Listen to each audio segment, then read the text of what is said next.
최근에 라임 옵티머스 사건이 네. 막 터져서 예, 국민들이 굉장히 걱정이 많고 피해본 분들도 많은데 네. 또 금융노조위원장 오래 하셨으니까 이 사건 보면서 어떤 느낌 받으셨고 이거 재발 방지책이 상당히 중요한데 예. 어떻게 좀 가져가야 할지 좀 말씀 좀 주십시오. 예. 사실은 라임과 옵티머스 사태와 관련해서 저는 이게 현재 정치권에서 공방하는, 여야가 공방하는 이게 무슨 여권의 정치권이 연루된 이렇게 권력형 게이트다.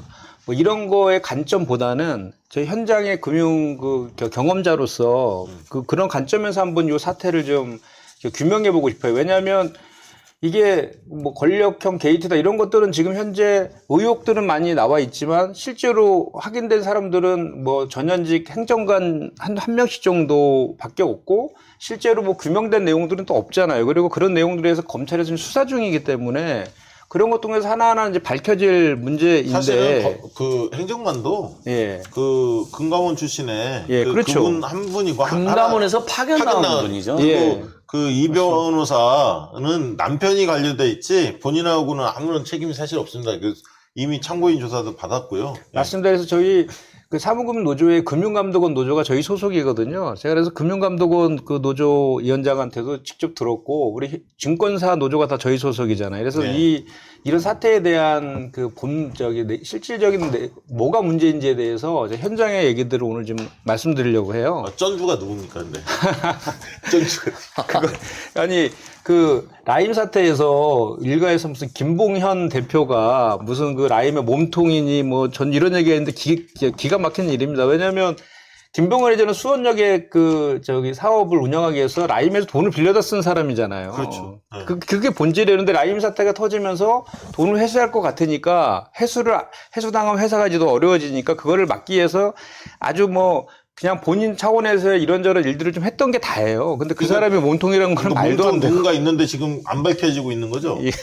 개인적으로 보시기에도. 그거는 좀 더 지켜봐야 될 것 같고요. 제가 요 내용에 대해서 잠깐 말씀드릴게요. 우리가 라임 사태하고 옵티머스 자꾸 묶어서 하니까 둘이 마치 무슨 연관성이 있는 펀드처럼 생각하는 게 있는데 전혀 다른 거고요. 예. 먼저 제가 이 문제의 본질이 뭔지에 대해서만 좀 간단히 말씀드리면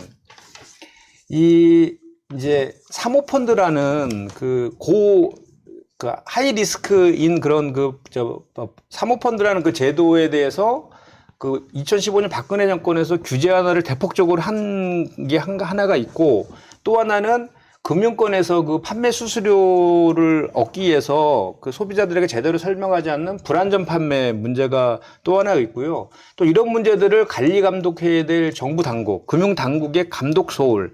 요 세 가지가 라임과 옵티머스 사태를 일어나게 한 근본적인 이유고, 저희가 사실은 사모펀드와 관련된 사모펀드가 지금 2,000조입니다. 사모펀드에 투자된 금액이 2,000조고, 지금 라임과 옵티머스처럼 판매 중단된 사모펀드가 22개가 있고요. 총 금액은 5조 6천억 정도가 돼요.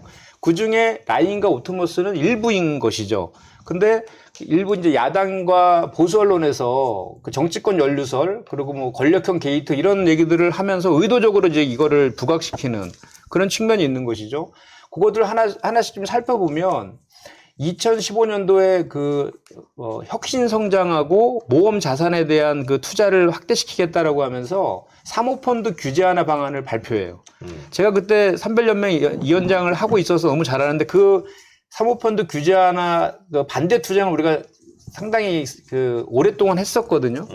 그 내용들이 뭐냐면 사모펀드는 말 그대로 이게 뭔지 잘 모르지 않습니까? 근데 그전에는 투자 한도가 5억이었어요. 5억 이상만 투자할 수 있었는데 그걸 1억으로 깎아주고 또 펀드를 팔면 파는 판매사가 있고 또 수탁자가 있고 또 사모관리자 이런 여러 가지 이제 기관들이 같이 운영하게 되는데 그런 사람들이 펀드 운영사, 그러니까 펀드 판매한 라임 자산 운영 거기에 대한 감독 의무 같은 게 있는데 그런 걸 다 면제시켜줬어요. 그리고 규제를 완화하면서. 예, 그때 다 발표된 내용들이에요. 그리고, 15년에? 예, 그때 인가제도 등록제로 바꿔줘. 그때 우후죽순처럼 이제 사모펀드들이 많이 생겨났거든요.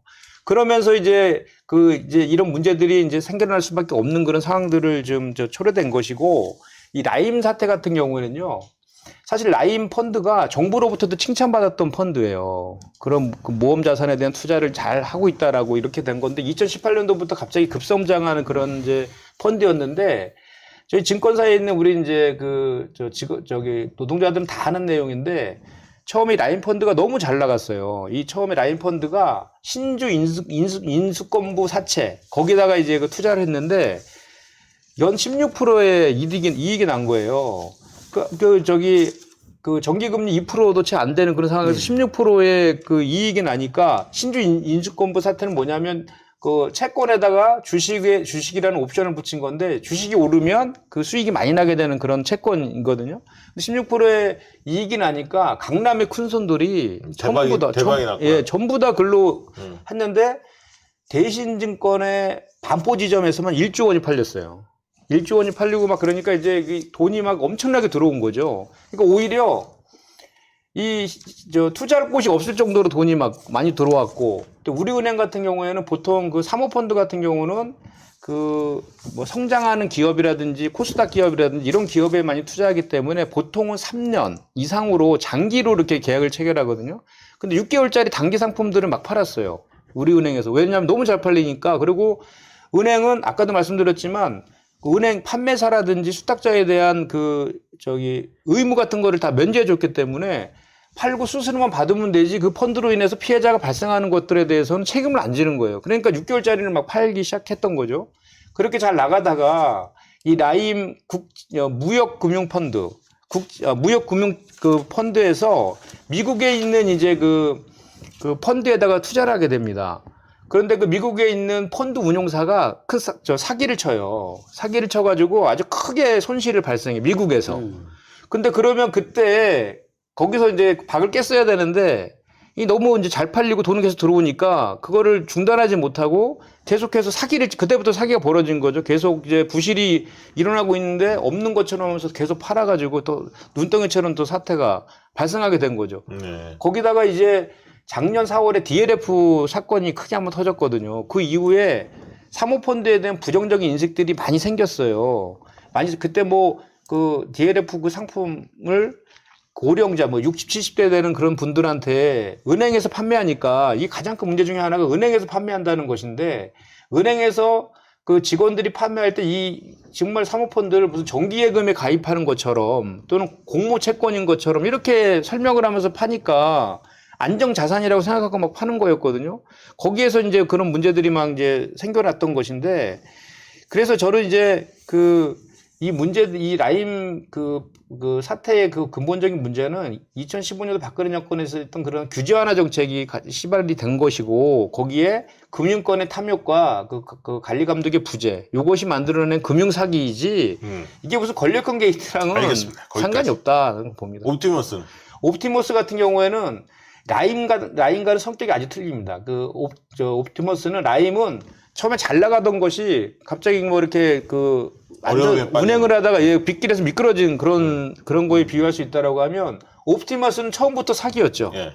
처음부터 판매할 때부터 그 안정성이 아주 우수한 공공기관 매출 채권에 투자하겠다 이렇게 하고 수익률은 낮지만 3%, 안정성. 3%로 이렇게 하겠다라고 해놓고 실질적으로는 공공 매출 채권에 투자한 것이 아니라 대부업이라든지 비상장 기업에다 투자하고 또는 김재현 대표 개인 통장으로 그 돈을 행령해가지고 개인적으로 막 주식 투자하고 선물 옵션에다 다 날려먹었다는 그 사건이거든요. 옵티머스 같은 경우는. 그래서 이제 두 사태가 사모펀드 간의 공통점은 환매가 중단됐다는 거. 그거랑 불안전 판매 문제가 있었다는 거, 그리고 정치권의 연루설이 있다는 거. 이 세 가지 정도의 공통점 외에는 나머지는 안전 성격이 다른 그런 사기 사건입니다. 그러면 이런 재발 방지 대책, 그리고 또 금감원의 역할에 대한 이야기들이 많이 있지 않습니까? 금융이 산하의 기구로 있다 보니까 독립성 얘기도 나오고, 또 키코 문제에 대해서 관심 있는 분들은 금감원에 대해 굉장히 여전히 이야기들이 많이 있더라고요. 어떤 좀 개혁 과제가 있을까요? 아까 제가 처음에 말씀드린 데 좀 답이 있는 것 같은데, 적격 투자 요건을 1억에서 다시 올릴 필요가 좀 있고요. 아까 말씀드린 것처럼 없앴던 사모펀드에 대한 회계감사 문제를 좀 부활 다시 해야 될 것 같고 사모펀드가 어디에 투자하는지 그런 것들도 공개해 지금 다 비공개로 되어 있거든요. 그런 것들을 공개하고 또 수탁회사의 그 감독 의무, 감시 의무도 부활시킬 그럴 필요가 있어요. 그러니까 이번에 사실은 국정감사 기간 내내 우리 안진걸 소장은 아마 알 것 같은데 그 사모펀드의 그 금융기관의 불안전 판매 때문에 피해를 입은 5조 6천억의 피해를 입은 22개의 펀드에 가입했던 피해자들이 국회 앞에서 눈물을 흘리면서 지금도 계셔요, 지금도. 그런데 이번 국정감사에서 너무나 아쉬웠던 것은 정무위 국정감사에서 실제로 그분들이 밝혀냈어야 될 것들은 자산운용사들 있죠. 라임이나 옵티머스는 돈이 없어요. 돈이 없고 실제로 그 피해를 받은 지금 그 양쪽이 합쳐서 한 2조 정도 넘는 돈을 피해를 입었는데 그 피해를 보상을 해줄 수 있는 여력이 있는 데는 판매사인 은행이라든지 수탁사라든지 사무관리사인 예탁결제원이라든지 증권회사라든지 이런 쪽이거든요. 그렇다고 하면 그런 곳과 그 자산운용사와 간의 공모관계가 있었는지 그런 것들을 밝혀내므로 인해서 피해 보상을 받을 수 있도록 하는 그런 것들을 국감에서 좀 제대로 좀 확인하고 파고 들어갔어야 되는데 정치 공방만 하다가 다 끝나버려가지고 정작 우리가 라인 옵티머스 사태에서 정말 간과해서는 안 될 피해자 문제가 지금 전혀 지금 대두되지 못하고 있다는 게 너무 아쉽죠. 금융정책 관련해서 뭐 개선 과제 또 있으면 뭐 말씀해 주시고. 이번에 이제 금융감독원에서 늦지만 라임에 대해서 등록 취소, 라임에서 등록 취소를 했었는데 이 사건 외에도 그전에도 그런 얘기들은 이제 공공연하게 있었던 얘기들인데요. 사실은 저희가 IMF 이후에 메가뱅크 뭐 이렇게 얘기하면서 선진국 같은 경우에는 증권, 보험, 은행 뭐 이런 것들이 다 없거나 분권화되어 있거든요. 전문화되어 있다고요. 근데 우리나라는 은행에 다 몰아버린 거예요. 뭐 바카스랑스에서 보험도 전부 다 은행에 다루고 하다못해 지금 사모펀드 문제되는 사모펀드나 이런 DLF나 이런 투기 자산 같은 경우도 은행에서 팔다 보니까 은행에 거래하는 분들은 다 우리도 그렇게 생각하잖아요. 은행에서 하는 것들은 안전하다는 생각을 기본적으로 갖게 돼 있지 않습니까? 그리고 금융 노동자들이 이런 그 전문성 있는 그 DLF라든지 사모펀드나 이런 것들에 대한 전문 지식이 사실 있지 않아요. 네. 있지 않고 또 과도한 업무 부담 때문에 실적 때문에 판매하는 데만 더 이제 저게 되어 있거든요. 그렇다고 또 아까도 말씀드렸지만 그런 은행이나 판매하는 데는 법적인 책임을 지지 않아요. 그러니까 그런 문제가 터지면 그 애꿎은 그 실적 압박 때문에 팔 수밖에 없었던 노동자들한테 책임 전가하고 그냥 꼬리 자르기 식으로 이런 식으로 했던 게 징역 관행이거든요. 그런 것들 없애야 된다. 그래서 다시 그 정부 정책의 기조도 금융정책도 이런 그 업거나 분권화의 방향으로 선진국처럼 좀 개선시킬 필요가 있다라는 말씀을 좀 드리고 싶네요. 네.